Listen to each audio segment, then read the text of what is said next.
बीडच्या कंकालेश्वर मंदिराची जागा वक्फ बोर्डानं हडप केल्याचा दावा केंद्रीय गृहमंत्री अमित शहा यांनी संसदेत भाषणादरम्यान केला होता आणि यानंतर आता बीडचं प्रशासन सुद्धा जागं झालंय।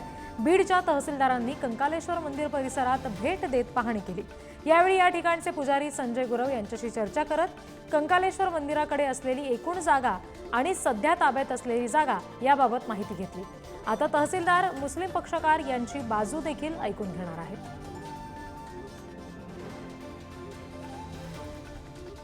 केंद्रीय गृहमंत्री अमित शहा संसदेतल्या भाषणादरम्यान या सगळ्या संदर्भात नेमका काय म्हणाले होते ते आपण बघूया।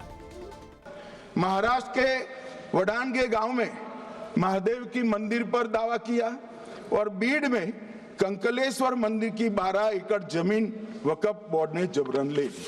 वक्फ जो कि मुस्लिम भाइयों की धार्मिक क्रियाकलाप और उनके बनाए हुए दान से ट्रस्ट है, उसमें सरकार कोई दखल करना नहीं चाहती है।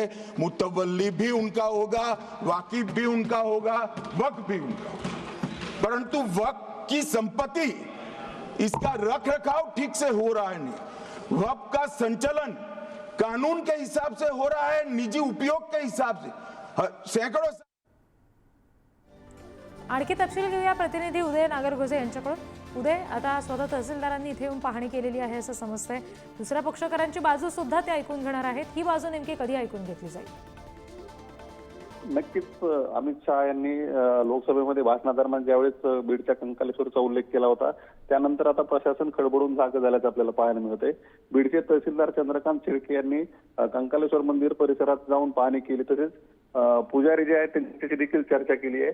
मंदिराच्या मालकीची एकंदरीत जागा आणि सध्या ताब्यात असलेली जागा याची माहिती आता त्यांनी घेतली असून आता यानंतर आज मुस्लिम पक्षकाराची देखील बाजू ते ऐकून घेणार आहेत आणि त्यानंतर आपला अहवाल वरिष्ठांकडे सादर करतील असं एकंदरीत दिसतंय।